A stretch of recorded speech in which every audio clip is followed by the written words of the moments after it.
So there's a difference between doing what is expected of you and then going way above and beyond and doing that extra all the time. And it's probably the easiest thing to just do the minimum and to just get by. If you guys have noticed, and I'm sure everybody's picked up on this, we do not encourage that, and we actually will give you a really hard time if you try to do that. Ultimately, you decide if you're gonna live or not. Am I just gonna get through life, or am I gonna live? Because it's a fucking choice. I mean, you literally decide that. And some people decide it when they're 70, and it's too late.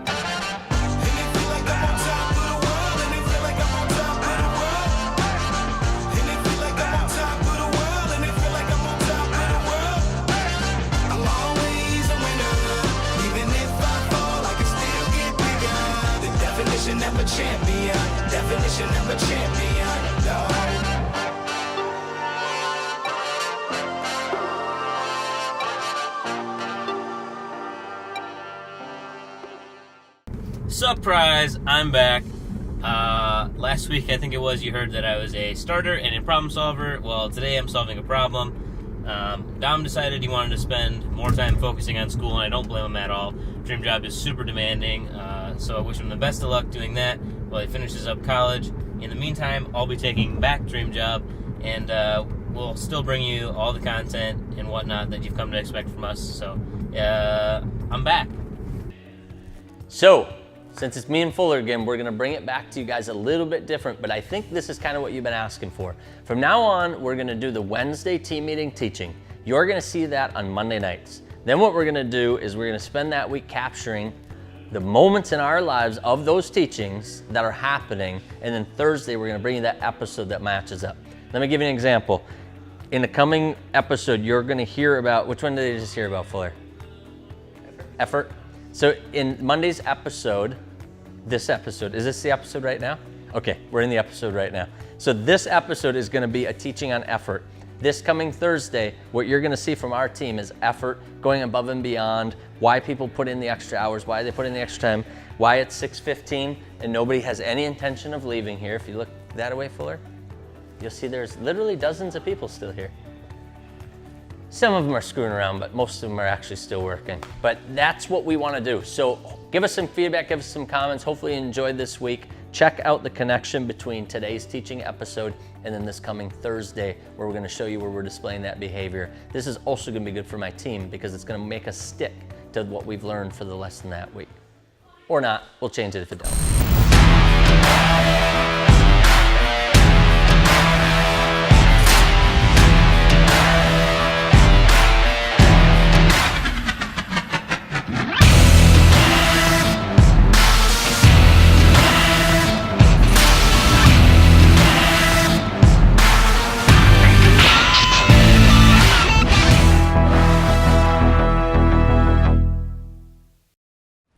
Hey, let's have a team meeting by this dumpster. Some real classy stuff. I think it'll block the wind. It worked as planned. Line up like you're going to prison. Kirk, do you want to take a knee, or are you comfortable standing with the rest of us? It's an NFL joke. You wouldn't get it. Okay, so Dom is on the calendar to do the reteaching. You want to come up and do the reteaching? Yeah, I don't have a whiteboard or anything. Yeah, just be like, yeah, we need a stick. So, I'll go get you a stick. Last week's was Delegate or Die, and so basically what that means is, in a small business like where you have the owner, and then you have two like major pillars that you have as well, like IT and HR, which would be Mandy and Ben. And then you would also have another level below that of leaders for certain divisions, like Junior for the media team, Kirk for the warehouse and customer service, and Brad. And needs his own leader. Yeah. And Alex for Fitment Inc. and Tommy for OG. So you have those different levels to kind of for those different divisions, so that you don't have everybody just going to the owner and asking a million questions. And Chad also for Dream Home. And he's new.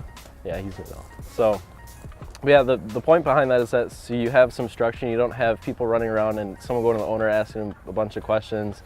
Or to people who can't actually answer that question, you kind of have structure, so you know where to go, who to lead who, and who to answer the questions, who to go to answer the questions. So, any questions on that?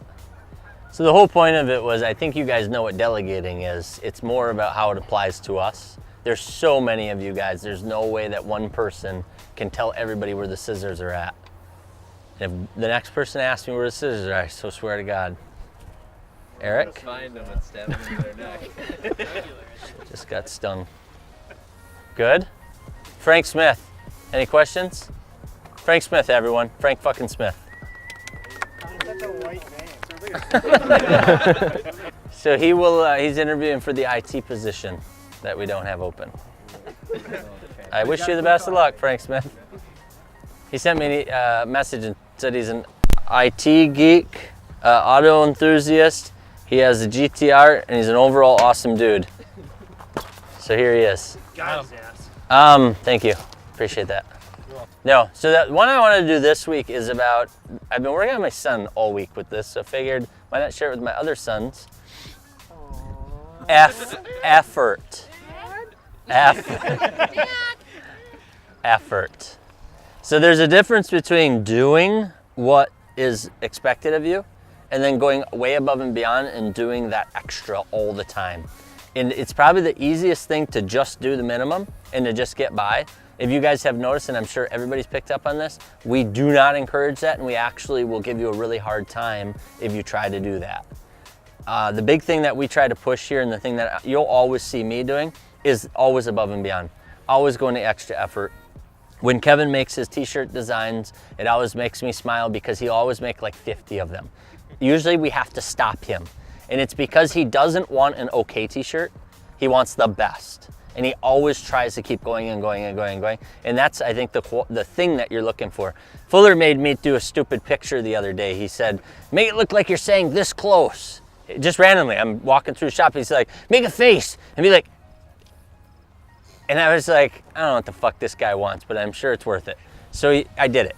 He made it the cover photo of the giveaway for XF Off-Road for last week. And the minute I saw that cover photo, I thought, he did not have to come up with that idea. He did not have to go hunt me down. He did not have to try to convince me to make the poopy face while making the little wiener hands. He did all of that because he wanted that cover photo to be that much better. Because he knew that then that video would make more sense and that it would give people that sense of urgency that it's just about over. So that little stuff, those examples, and I can think of about 50 more of them if I spent the time. Brad, working on the Hummer, trying to get it fixed because my wheels are falling off. He could have just gotten the first price and said, here it is, it's 800 bucks, I can have it fixed tomorrow, I'm going to O'Reilly to get the parts. Instead, he shopped around 3 other places and saved me $300 if I was willing to wait a day and a half for the parts to come in. So that's just, you spend the extra 10, 15 minutes and he saved this company $300. I mean, that's the kind of shit that you guys do. And I just want to reiterate that I notice that every single time. I used to always say, all I want from you guys or from anybody is to blow me away. So when I see something, instead of me going, God, I wish it was just a little bit more of this or that, I want to look at it and either go, wow, that's perfect, or holy shit, I never saw that coming, that is amazing. And there's so much of that now happening that I think we all take it for granted. And we have to remember to say, that's fucking cool, Fuller. You know, that little pinchy face thing that actually turned out kind of neat, and that gave a whole different perspective of that video. So I would encourage you guys to make sure you pat each other on the back once in a while and say, you know, I could tell there was an extra effort there, and that's our whole Gold Star program, is all about extra effort. Who's willing to put in a little bit extra, even though I know that we're already asking you to work as many hours as you'll humanly work? It's also about making your work the extra quality. Does that make sense? And that's why I want to spend the time. My son had some issues on Monday where he had to read during a reading test, and he didn't think that that was appropriate. So that night I had to have a talk with him, and I said, so here's what's going to happen for the rest of your life. You're either going to put effort forward, or you're never going to watch TV or use an electronic again in my house. And I've just been explaining to him, your whole life is going to depend on whether you put the effort forward or not. You have the ability, every one of you has the ability. If you don't, you're in the wrong position, you need to switch positions. But once you have the ability, all that matters is effort. And it's what you put in is what you're gonna get out of it. And that's what I just wanted to share, because that's been, you know, the home life. And I've noticed it around here. I'm seeing all that extra effort and just wanted to point that out. And those of you that aren't, I don't think we have any. Right? Get it? See what I did there, Junior? If they don't put forth the effort, I'll get rid of them. You weren't listening. Okay. Because we'll fire the people that don't put in the effort, because this company is going to be the ones that really go above and beyond. And I think that was a neat learning from Dom this week of him saying, this job just isn't full time. It's like all the time. But that's who we're looking for, and that's what we're looking for. So if Frank Smith doesn't want this to become his new life, he should probably just catch the free lunch and hit the hell out of here. Save you a lot of time. Awesome, dude. Any questions? Hopefully I display effort, and that's why I kind of wanted to do this one while we were here. This scares most people. It doesn't scare me at all because I know I'm willing to put the effort forward, and I'm already working on the 30,000 square foot addition because I have an addiction to effort. I love working. Somebody was asking me yesterday, I tried to sell him a $1.5 million house, and he's like, so now you're selling homes? He was commenting on Dream Job, he was messaging me. And I said, you didn't think I had a hobby that didn't involve me making money, did you, you silly son bitch? I said, I don't do hobbies anymore unless if they're gonna create money, because that's what I love doing. That's where I love putting my time. So hopefully you guys see that from me, and hopefully you see that from Ben. Hopefully you see that from Junior and Chad and Mandy and Kirk and the rest of our leadership team, if I forgot anybody, because there's so many of us now. Because we wanna Alex, we wanna always be displaying that so that you guys also wanna do the same. We are the only Facebook page, I guarantee, in America that likes every fucking comment and gets thousands of comments a day. Because Rainey is just like. I try to catch him sometime just missing a like on a comment. Not if it's within 24 hours, he's got it. And I mean, that's all effort. He doesn't have to do that, other than he knows I might check. Fear is also a good motivator. Any questions, comments, jokes? Chang, tell us a joke. So now what I'm gonna do, because I'm weird, is I'm gonna drive past my new house. If you guys want a convoy, we can convoy past my new house and wave at my new neighbors. And they'll know what's... Yeah, I'm sure they'll love that. They'll know what's coming to town. Oh yeah, and that's another thing to mention is sales are finally going on the back up. We're on 2 million. It's good, it's gonna be awesome.